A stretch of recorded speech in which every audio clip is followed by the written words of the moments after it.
Bienvenidos todos a esta nuestra veterana iglesia de Gamonal. ¿Veterana? ¿Por qué? Pues porque antes de que la diócesis de Burgos estuviera en la ciudad de Burgos, existió primero en Gamonal. Anda, ¿y eso?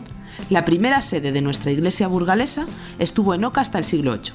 Luego, los obispos fueron residiendo en Amaya, Valpuesta, Muñoz, Sasamón y Oña, hasta que el rey Alfonso VI la restauró de manera definitiva en el monasterio Santa María del Campo de Gamonal. Era el año 1074. Ya decía yo que esa iglesia de piedra tan bonita no pega con los edificios nuevos del barrio. Cierto. El templo que vemos es de estilo gótico. Está en pleno trazado del Camino de Santiago y empezó a construirse a principios del siglo XIV sobre la base de una iglesia románica. Algún resto podéis ver en la sacristía. Eso es de hace mucho tiempo. Pero hoy no hemos venido a hablar de historia y de piedras, sino de personas. Así es. Queremos compartir con vosotros cómo los cristianos de Gamonal hemos vivido en los 50 últimos años, eso de ser iglesia en salida. ¿Y qué pasaba hace 50 años por esos barrios? El pueblo de Gamonal se anexionó a Burgos en 1954, pero fue a raíz de los años 60 cuando aquel pueblo pequeñito cambió totalmente. ¿Qué pasó? ¿Por qué se hizo grande? El polo de desarrollo industrial atrajo un aluvión de familias que venían de los pueblos y de toda España para trabajar en las fábricas y factorías que echaban a andar. Campofrío, Firestone, Gombarri. Gamonal se hizo un barrio obrero lleno de familias jóvenes con deseos de ganarse el pan en esta aventura de venirse a la capital. Pues imagino que aquello cambió muchas cosas. Y tanto, cambió la fotografía del barrio. Aquellas campas inmensas se empezaron a poblar de altas viviendas que se iban construyendo unas pegadas a las otras, a veces sin mucha planificación. Y Gamonal dio lugar a otros barrios: Capiscol, Juan XXIII, La Inmaculada, el G9, la Barriada Militar, Riovena. Y cambiarían más cosas. Imagínate, cambiaba todo: el modo de vivir, las costumbres, las tradiciones, las relaciones, la cultura.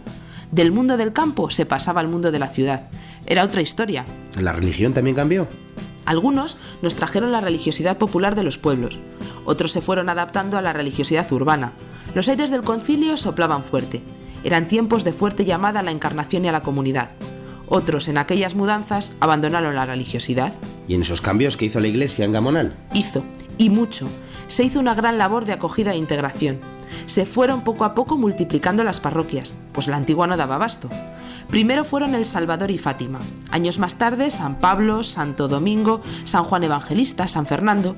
Las últimas, el Espíritu Santo, San Juan de Ortega y la Inmaculada. Pero ahí faltan algunas, ¿no? Claro. La Ventilla, Castañares y Villimar ya existían. Eran pequeños núcleos de población. Y una cosa curiosa. Al principio, algunas parroquias no tenían templo. Lo compartían con otras. Las catequesis eran por las casas, la confirmación en los colegios y muchos coadjutores de la antigua, los párrocos de las nuevas parroquias. ¿Pero hubo alguna mano detrás de esa multiplicación de parroquias? Así es. Es justo reconocer en ese sentido el gran papel del obispo don II, ayudado por su vicario general, don Vicente Proaño, que además apostaron por Gamonal trayendo el clero más joven que entonces se tenía. ¿Y qué más hizo la iglesia ante aquel panorama tan nuevo? Pues además de la creación de nuevas parroquias, lo más destacado fue la puesta en marcha de muchos colegios. Unos diocesanos y otros promovidos por órdenes religiosas.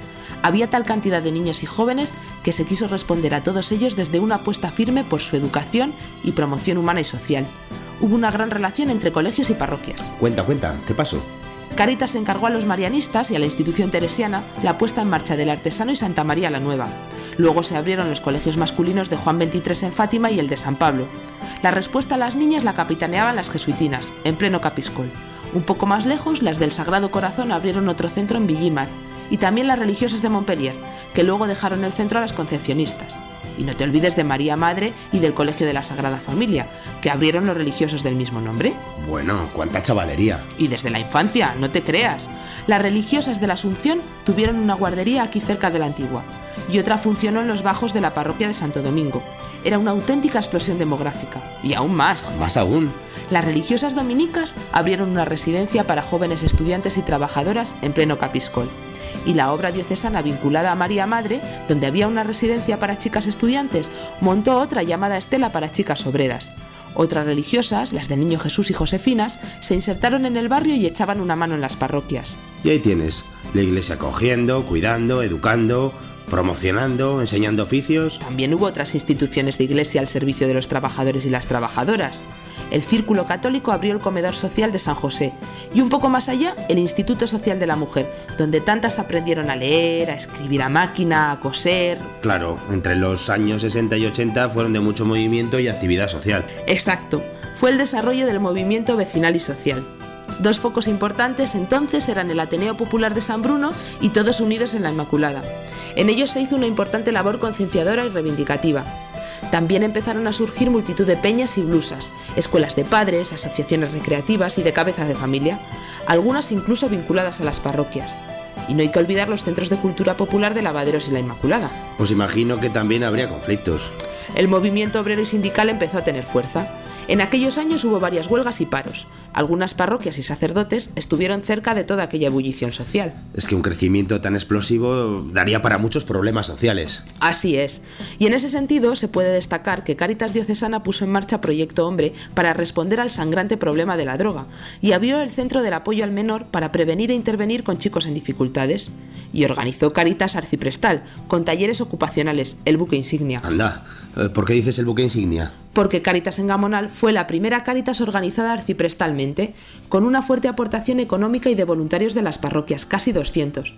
Desde Cáritas se ha apoyado a cientos de familias en dificultad, con ropa y vales de comida, con pagos de facturas de luz y gas. Se ha hecho una importante labor de alfabetización, de promoción de la mujer, de integración del pueblo gitano. Pues todo esto no surge porque sí. Piénsalo. Detrás de todo este inmenso movimiento samaritano hay un esfuerzo enorme de trabajo y de pastoral en conjunto. Ya antes de ser arciprestazgo, los curas se reunían mensualmente y planificaban el trabajo pastoral. Había ejercicios espirituales en los colegios, pascuas juveniles, campamentos, campañas, celebraciones en común y mucho pateo de la calle y de las casas. Había mucha cercanía y proximidad. Oye, ¿y en las parroquias qué podemos destacar? Pues básicamente dos cosas. Por una parte, el enorme trabajo de pastoral juvenil. Cientos de chicos pasaron por las catequesis, las convivencias, los campamentos, los centros de tiempo libre, las ligas de fútbol. Los grupos parroquiales y scout tuvieron mucho peso. ¿Y la segunda cosa a destacar? La dimensión social de la fe expresada de muchas formas. Muchos cristianos fueron el fermento de asociaciones de padres, de vecinos, culturales.